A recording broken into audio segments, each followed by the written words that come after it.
específicamente de los hallazgos que se han dado en este lugar en la década anterior. Y es que, si bien Cobá es una de las ciudades más grandes y más conocidas, no solo del norte de la península, sino también del área mar en general, pues sí existe todavía un desconocimiento por algunas en varios sentidos de la ciudad, desde la cuestión arquitectónica, la cuestión de la cronología, sobre todo y muy enfáticamente en la cuestión de la historia del sitio, que está obviamente registrado, contenida en las estelas y en los textos jeroglíficos.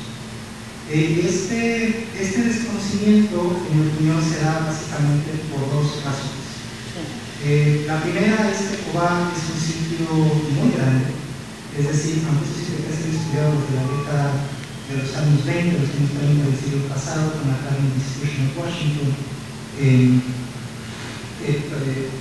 pasando por el INA en la década de los 70, el proyecto actual, continuado con la Reconstrucción Familiar en 1992, pues todos estos estudios sí han servido para tener cierto conocimiento del sitio, pero aún así pues existen algunas lagunas, ¿no?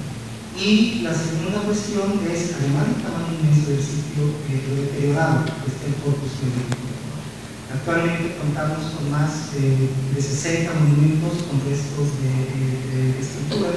Si a esto le aunamos o le añadimos todas las estelas lisas o altares, pues llegamos a más de 100 monumentos, básicamente. El problema con este corpus es que, si bien es abundante, pues está sumamente deteriorado. Es por esta cuestión que lo que quiero ahorita presentarles es esto de la cuestión, es decir, qué es lo que sabemos de Cobá actualmente en cuanto al desarrollo arquitectónico, en cuanto al patrón de asentamiento, en cuanto a la historia del sitio, qué lagos donde se puso el asentamiento, donde se construyeron grupos arquitectónicos monumentales. Tenemos aquí los 5 lagos, el lago Cobá y el lago Canchón, que son los más grandes. Hacia el sureste del sitio tenemos lo que es el lago Shankar, el lago Sacancú, el lago de la laguna o el cuerpo de agua llamado como Yash Laguna, y vemos en los cuadros o rectángulos de color blanco cómo se distribuyen los grupos arquitectónicos del asentamiento, que son los de mayor tamaño, el grupo de Cobá, el grupo Sonocochumón, que se encuentra más al norte, el grupo de Pinturas, que se encuentra abajo, y el grupo A o Macanchón, que se encuentra al norte del lago Sacancú.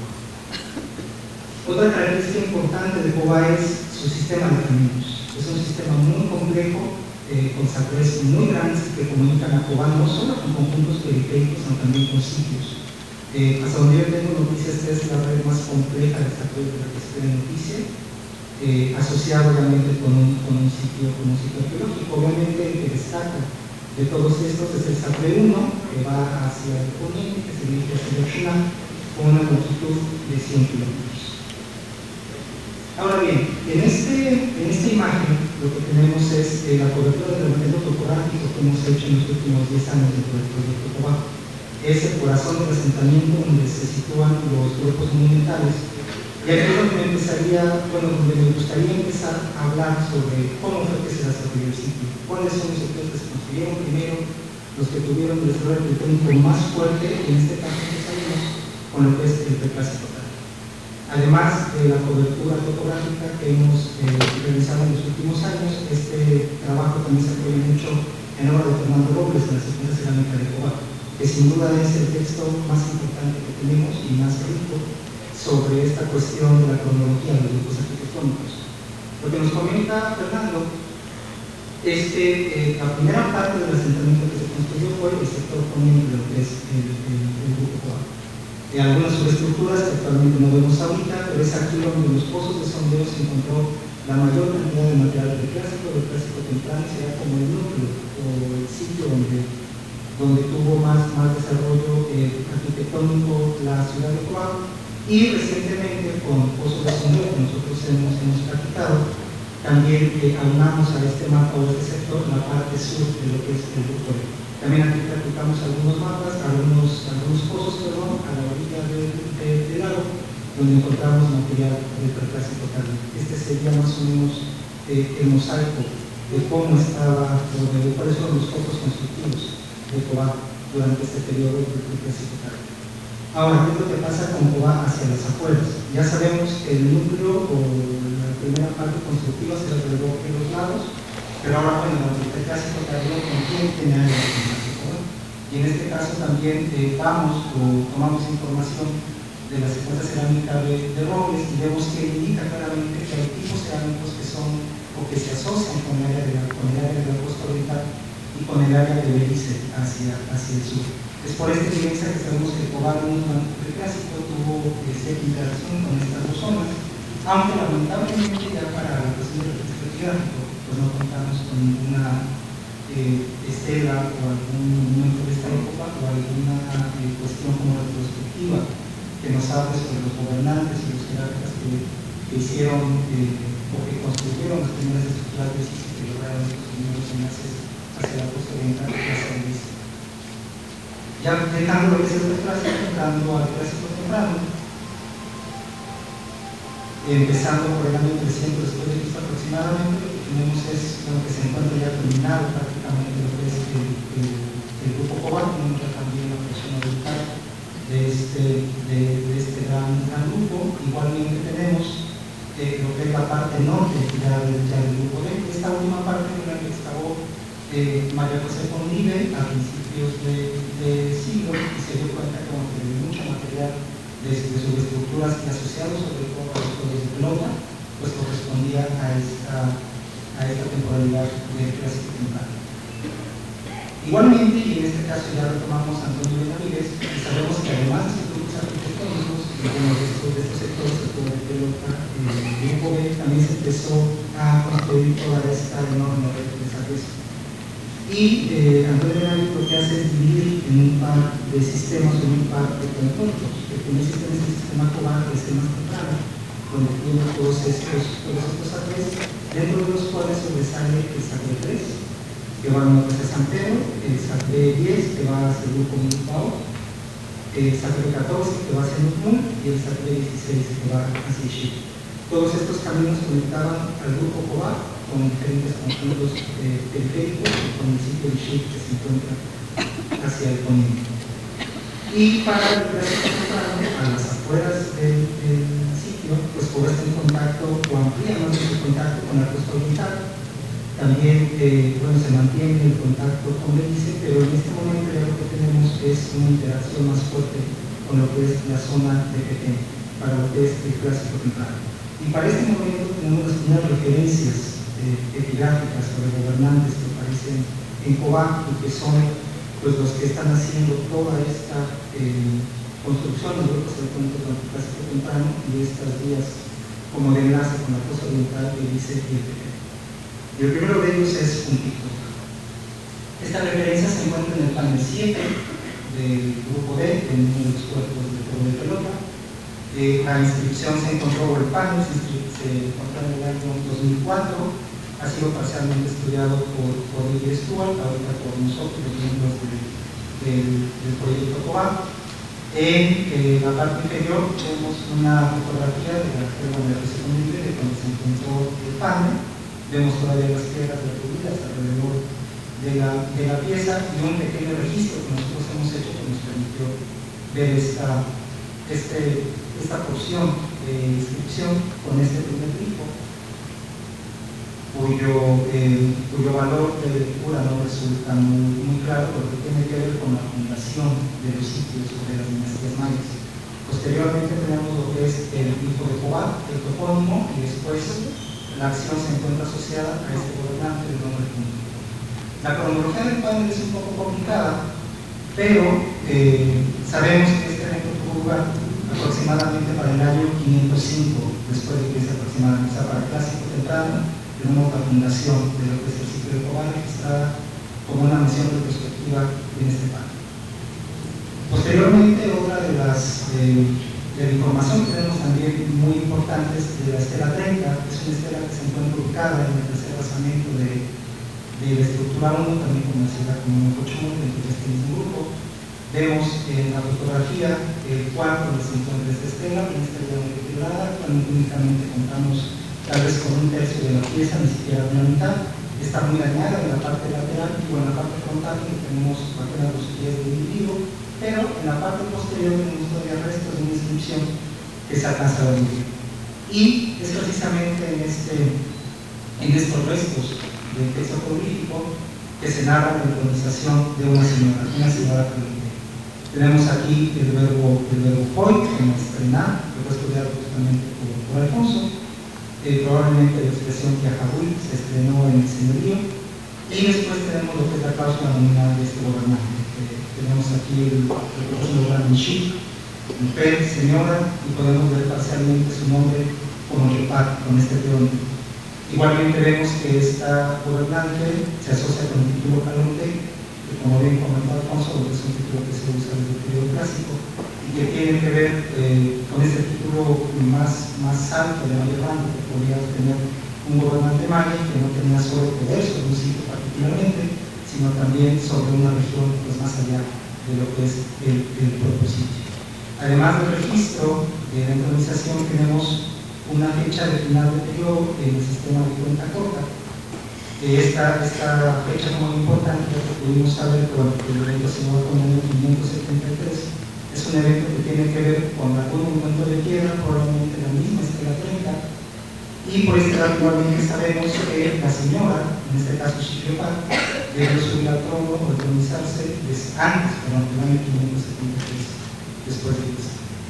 Otras referencias de gobernantes tempranos la tenemos en la estela 10 y en la estela 25. Y en este caso son estelas muy interesantes porque siguen el mismo patrón cronológico, el mismo estilo. Es decir, vamos al gobernante colocado de pie, de perfil, con pequeños textos jeroglíficos enfrente de él. En el caso de la estela 25, lo que tenemos es un pequeño cautivo que se encuentra arrodillado delante del Señor.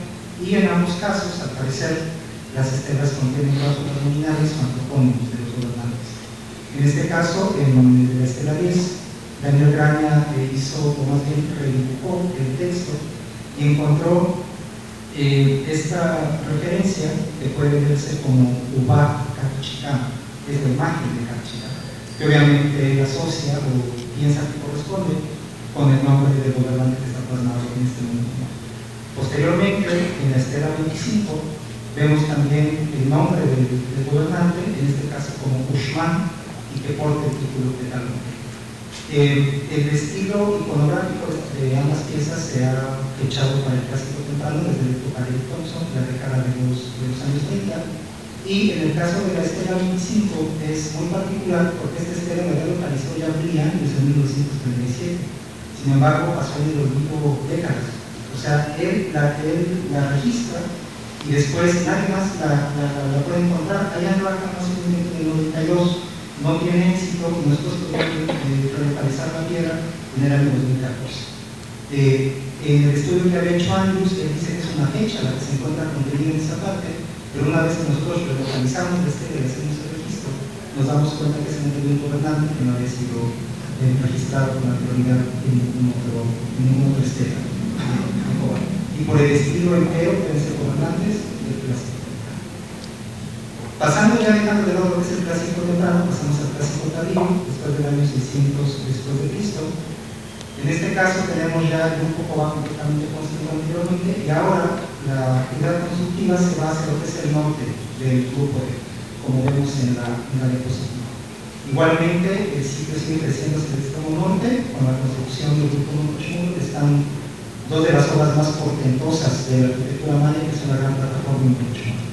Son pasamentos enormes que requieren un trabajo bestial para poderlos dirigir y son dos de las obras más portentosas, no solo en la península, sino en el área muy general. Y finalmente, bueno, en la parte sur también se hacen obras constructivas. Tenemos lo que es el grupo Macanchón y hacia el extremo poniente tenemos también el grupo Maya, que es esta pequeña región, es decir, durante el clásico tal vez cuando prácticamente tenemos todo el sitio ya construido.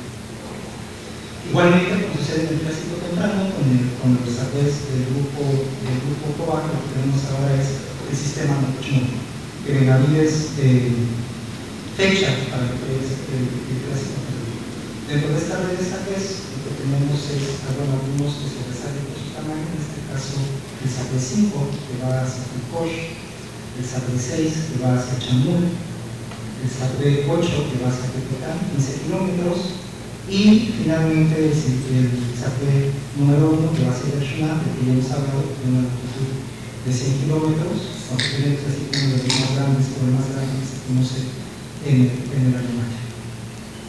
Igualmente a las afueras de Cobá, fuera de las fronteras, pues vemos también la interacción con otras zonas, pues bueno, es completamente diferente a lo que tenemos en la época central.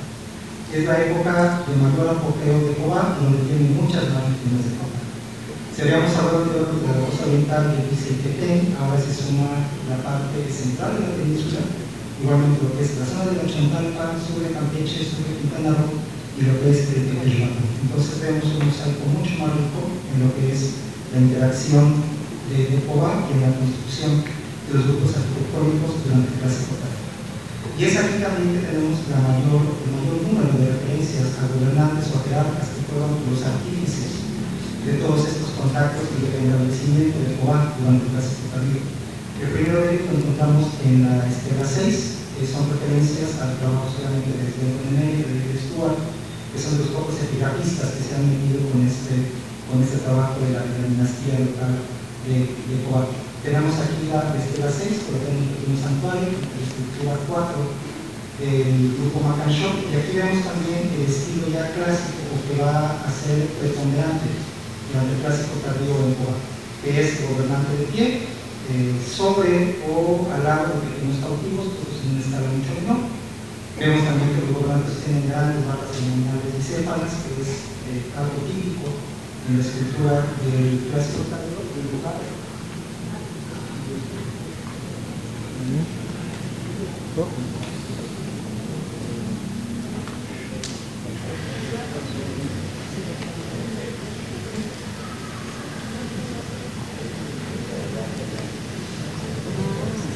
Asociados a estas figuras con un texto político mucho más extenso de lo que contamos en el texto de plano, y es precisamente en la Estela 6 que tenemos este primer gobernante, denominado como gobernante A, y se usa las numerales porque los nombres de los gobernantes no se pueden leer.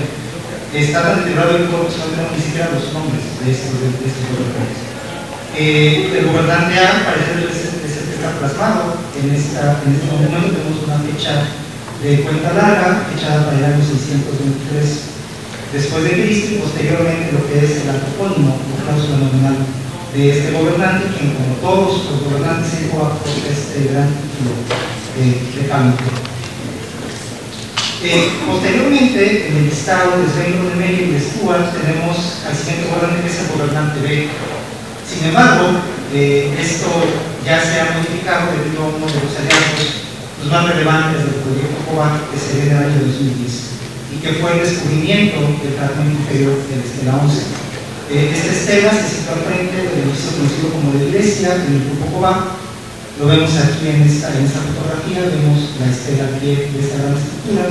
Aquí vemos la parte superior de la Estela 11 que fue fracturada y que se colocó después de su elección en el Clásico Tardío, en el Clásico Clásico, que son estos pequeños santuarios donde se ponían restos de estelas por parte de la misma población local. Y en el 2010, como anteriormente, se rescató o se pudo hallar esta parte baja de la Estela 11, que la vemos en un santuario atrás del santuario postclásico, es decir, en las gradas que dan acceso a la estructura 1 del grupo Cobá. Y aquí vemos el bloque limpio, ya trabajado, vemos todavía los restos que tiene, tanto de imágenes como de textos arqueológicos, que para nuestra fortuna pues están muy bien conservados. Vemos aquí lo que el dibujo de esta pieza, que bueno, sin duda después de la Estela 20 es uno de los textos mejor conservados. Vemos la parte baja del gobernante, de su cuerpo, vemos las piernas, los pies calzados con sandalias, vemos un pequeño cautivo que está arrodillado al pie de este gobernante, y un texto jeroglífico pues muy cuantioso para ver realmente la estructura que todavía podemos ver en Cobá. Y la parte que resalta aquí, donde dejamos el nombre de este gobernante, fue en el extremo derecho de la pieza. Cuando hicimos el registro de este monumento, pues nos dimos cuenta que la primera referencia es un número de distancia de 17 millas 15 veintenas, Posteriormente una fecha de obra calendárica 9 al cual con CEPOP, que por un dato calendárico posterior que está al final de la estela y que vamos a ver posteriormente, sabemos que es la fecha 13 de marzo de 632 después de Cristo. Y esto se asocia a una ceremonia de intronización, a una atadura de banda de un gobernante que vemos como Cal Sahun Uba, pues se colocó la banda blanca en la cabeza. Y posteriormente tenemos el nombre de este individuo que es Shaman Kawit del norte. Vemos que este gobernante porta también el título Calote y es uno de los primeros nombres de gobernantes que podemos leer completamente de manera transparente y dejar de usar estas letras de gobernante A, gobernante B, gobernante C. Tiempo después de su atadura de banda, este mismo gobernante realizó una ceremonia de aspersión, un chokchá, que lo vemos en esta parte del texto, y esta ceremonia la hizo con motivo de la coyuntura calendárica de la finalización del Catún 10, 9-10-000, un Majao Cuchupayá, 24 de enero de 633 después de Cristo. En este caso, el Yahoo Majao lo que hace referencia es al término, o el día que terminó este décimo Catún, y que lo tenemos referido justamente en la fecha Majao. Entonces tenemos la intronización de este gobernante Shaman Kawit de 632, y poco tiempo después, un año aproximadamente, su primera ceremonia de aspersión. Y ahora seguimos con lo que Stuart y Rudemeyer estipulan como el mandato del gobernante B. En este caso, la referencia está contenida en la estela 4, que es una estela de proporciones muy grandes, que se encuentra colocada en un santuario abovedado frente a la estructura 2 del grupo Macanchón. Los santuarios abovedados no son tan típicos en Cobán, siempre son pequeños santuarios del posclásico, pero con esta estela se ve que se tuvo un tratamiento mucho más cuidadoso que el que tuvo la estela 6, por ejemplo. Vemos, al igual que en la estela 6, la figura de este gobernante de pie, en el estilo típico del clásico tardío. Lo primero que tenemos es una fecha de cuenta larga, asociada al año 652. Posteriormente, del otro lado del texto, pues la atadura de banda de este gobernante, su entronización en el año 640 después de Cristo. Y bueno, fue el templo de Stuart quienes descubrieron que cierto número de distancia conectaban lo que es la primera fecha del monumento con el segundo de intronización, en este caso 12-12-11, y así es más o menos como se pudo hablar el andamiaje calendárico para identificar a este gobernante. Posteriormente tenemos al gobernante C, que se encuentra en la estela 1, en la puesta que se encuentra en este momento, el cual se sitúa ya en el grupo Macanchón, en la estela 9, una estructura de modestas dimensiones, con 4 escalinatas a su costado, que dirigen al personaje hacia la parte alta de la estructura, donde se ve el pequeño santuario donde está colocada la estela 1. Y es aquí que tenemos en una de las caras de este monumento también la atadura de banda blanca en la cabeza de intronización de este gobernante C en la fecha de 682 después de Cristo. En este caso, la comparación del gobernante A con el gobernante B, podemos leer de forma parcial el nombre de este gobernante como Chanyopat en este par de cartuchos jeroglíficos que están aquí. El resto del nombre no lo podemos ver, y también está acompañado del título Canote, como la mayoría de los gobernantes de Cobán. Este fue otro descubrimiento que se hizo durante los últimos años del proyecto Cobán. Si bien este no había hecho, se conoce ya de mucho tiempo, nunca se ha hecho un registro, por lo menos que yo sepa, de este monumento. Y es importante porque en la secuencia dinástica anterior había un vacío aproximadamente como de 100 años en los cuales no sabemos nada sobre la historia, reyes o gobernantes de Cobán.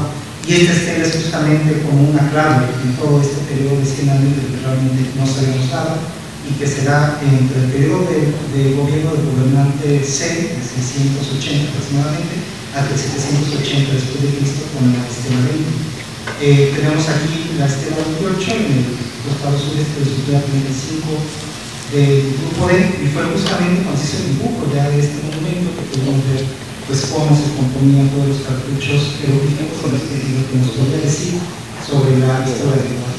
Este monumento es muy importante porque es una de las pocas referencias de la gran cuenta larga.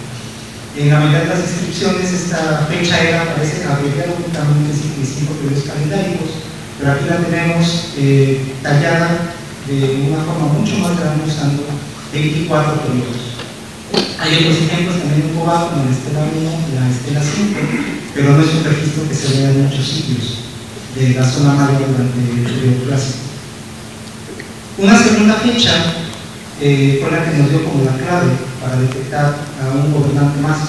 En este caso tenemos una segunda fecha, 9-13-5-14-10-5-13-1, aunque esta parte se encontraba muy deteriorada, en diferentes pudimos apreciar esta fecha que hace referencia al día 5-13-1 del año 697 después de Cristo. De manera desafortunada, por el periodo de la pieza no podemos ver ni el verbo ni el personaje que lo lleva a cabo. Sin embargo, viendo cómo se comporta la estructura de las estelas de Cobá, podemos pensar o proponer que realmente esta tiene que ver con alguna fecha de intronización que de alguna manera debería estar ligada con el gobernante que se encuentra plasmado en ello. Posteriormente tenemos una segunda fecha, en este caso de rueda de calendario, Atrafal 13 Yash, que debe corresponder al final del capítulo 15 en 731. Es muy probable que esta fecha sea la fecha de elección de la estela, donde se plasma también como una referencia tal vez retrospectiva de cuando se entronizó el gobernante que está llevando a cabo esta ceremonia para finalizar el capítulo 15. Finalmente, ya para el clásico tardío, el último gobernante que tenemos registrado se encuentra en el texto de la estela 20, que se encuentra al frente de la estructura 1 del grupo D. Vemos que sigue exactamente el mismo patrón estético de las estelas de clásico tardío. Se tiene detectada la fecha de cuenta larga 9-17-10-000-780 después de Cristo.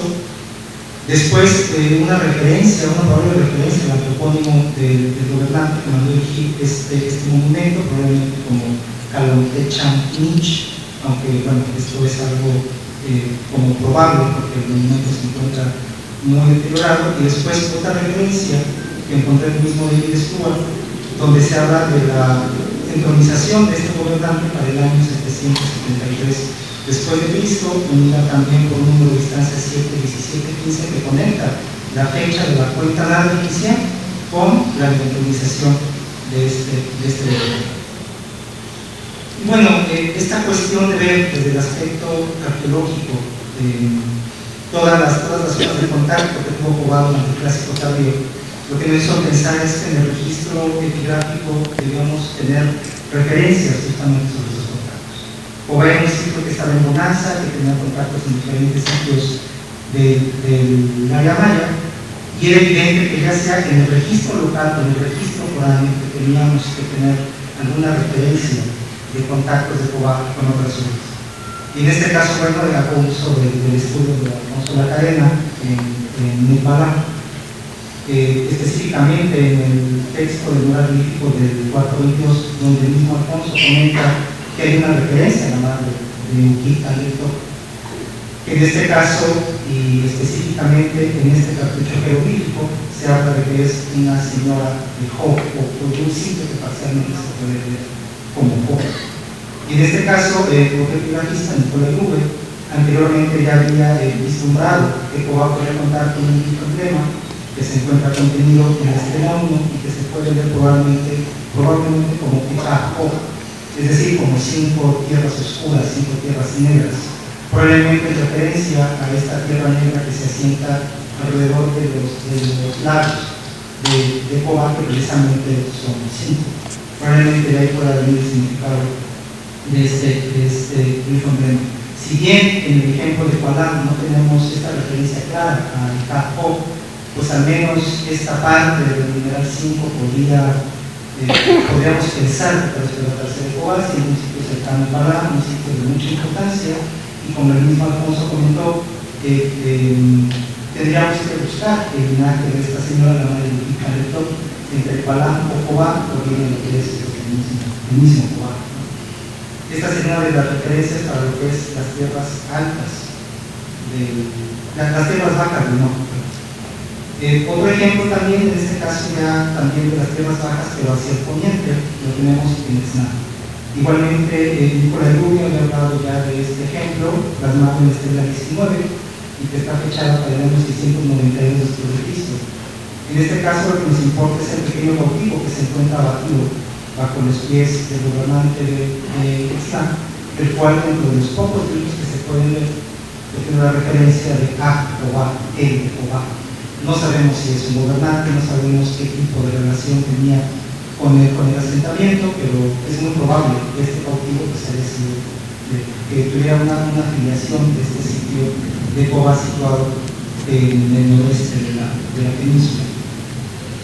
Otro caso también muy interesante es este panel, el panel 19, que estudió Carlos Payanantes, igualmente Nicolás Rubio.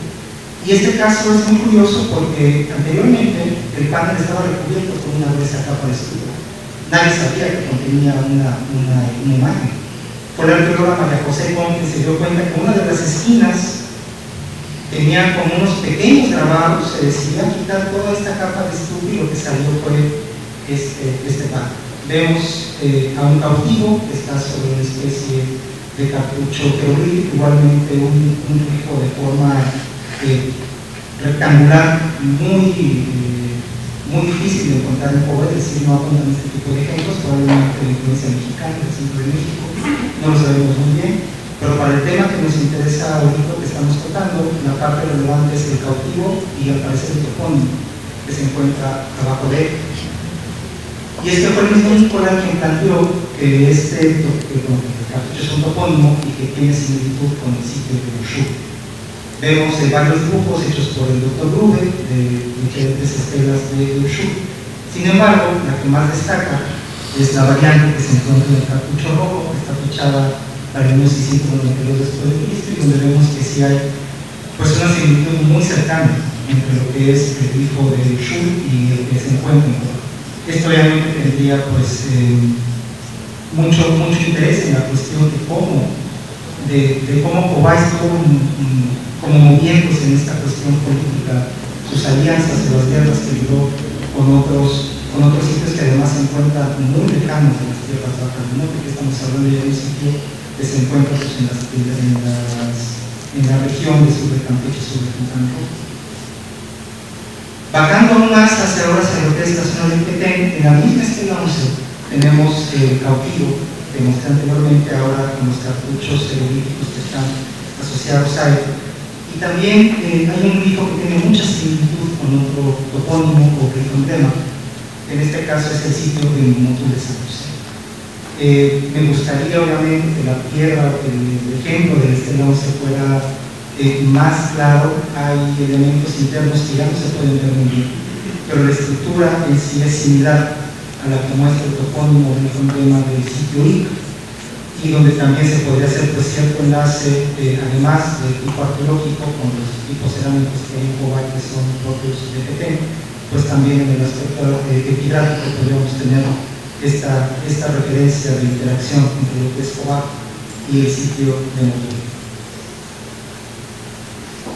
Siguiendo en Petén, tenemos los ejemplos de la estela 1 de Cobá y la estela 24 de Naranjo, que ya he detectado el Thompson desde la década de los 20, de los 30, donde ambos monumentos contienen exactamente la misma fecha. Tenemos una fecha de cuenta larga 9-12-10-5-12, fechada para el año 682 después de Cristo.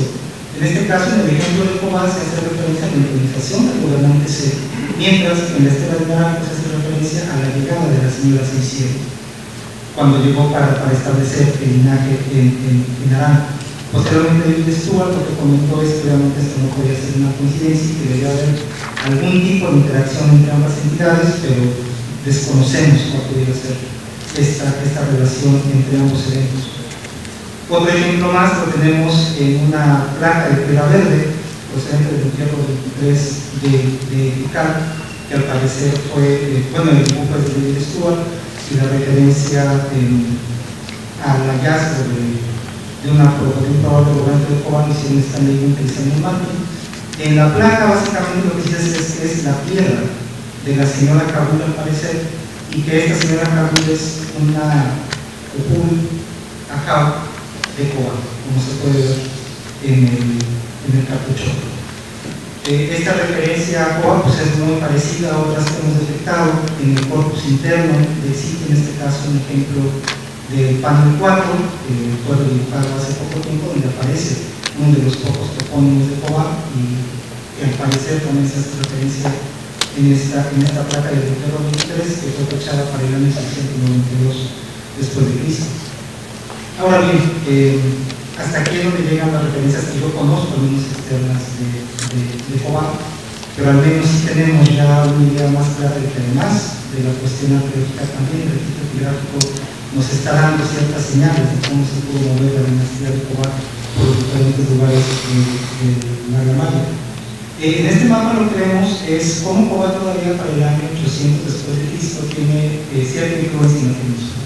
Y eso como lo sabemos, aquí lo que tenemos son mapas de distribución de los tipos cerámicos que se asocian uno con COA y otro con Chichén Itzá. En este caso, en COA lo que tenemos es la esfera cerámica Sefpech, en su variante oriental y occidental, que tenemos en color rojo, y en color azul lo que es la cerámica Sotuta, que es propia de Chichén Itzá. Esta distribución se ha tomado para muchos arqueólogos como un termómetro de la relación de fuerzas que mantenían COA y Chichén, ya cuando Chichén se establece en el norte de la península. Y vemos que para el año 800 después de Cristo, el tipo Sefpech asociado con COA pues sigue siendo fuerte y se asocia a la mayoría de los sitios en la parte oriental y occidental de la península. Pero 200 años después el panorama cambia completamente. Es decir, tenemos ya a la esfera Sotuta que proviene de Chichén en la mayoría de los sitios ya tanto en la costa oriental como occidental de la península, y la esfera Sefpech ya mucho más disminuida, enlazando a COA y otros sitios en la parte oriental de la península, pero vemos ya desde el aspecto arqueológico, la evidencia que tenemos, pues el poder de COA para esta época está completamente en descenso. Y eso también lo vemos además en el estilo arquitectónico, de que en el estilo arquitectónico de COA ya no se construyen grandes pirámides, ya no hay grandes templos, sino que únicamente lo que se construyen son pequeños templos del estilo costa-oriental, en las grandes pirámides que se construyeron en clásico temprano, clásico tardío, y que únicamente pues los están demoliendo o los están reacondicionando en el estilo de la costa propio de los clásicos. Lo vemos en el templo de Novochmul, lo vemos en el templo de la estructura del grupo Cultura, y lo vemos también en muchas estructuras del grupo E. Básicamente arrasan los templos que se colocaron en el clásico tardío, clásico temprano, y están construyendo estos templos de una manufactura menor, con bloques de piedra ya más toscos, recubiertos de estuco y pintados de diversos colores. Y finalmente, para terminar, también vemos este descenso de COA en el aspecto epigráfico y en el estilo que están manejando ya los artistas de la ciudad. Uno de los ejemplos más claros es la estela 22. Desde la época de Thompson ella comentaba que esta estela era un ejemplo del estilo decadente de COA. Estamos hablando de una estela que fue manufacturada tal vez para finales del periodo clásico tardío, principios del posclásico temprano, que se encuentra rota, ya completamente caída sobre la estructura que es del grupo D. Podemos apreciar en la imagen como ya las figuras de los personajes que ya no son tan finas, vemos un estilo ya más duro, y esto se confirma con otra estela que también fue un descubrimiento reciente del proyecto COA, que fue la estela 33 que se ubica en el grupo Mamanchok. En este caso vemos ya la piedra o lo que es la figura del personaje no tiene absolutamente nada que ver con ninguno de los estilos que se dan anteriormente. Ya vemos un personaje de piernas inflexionadas, con un brazo medio, una especie como de contorsión, como si fuera una especie de baile o algo así. El texto jeroglífico también se encuentra muy deteriorado, tanto el texto como la imagen fueron apenas esgrafiados en la piedra, lo que también nos habla de una técnica como muy decadente para clásico tardío y posclásico. Y aunque no podemos fechar la piedra por medio del texto porque está muy deteriorado, sí podemos hacerlo por contexto arqueológico, ya que la estructura donde fue encontrada la piedra y alrededores es básicamente cerámica y objetos de agricultura. Es decir, esta es como la última muestra que tenemos de esa brillante escuela de artistas que estuvo en Cobá y que al final de cuentas ya para el postclásico están recurriendo a este tipo de obras. Por mi parte sería todo. Gracias.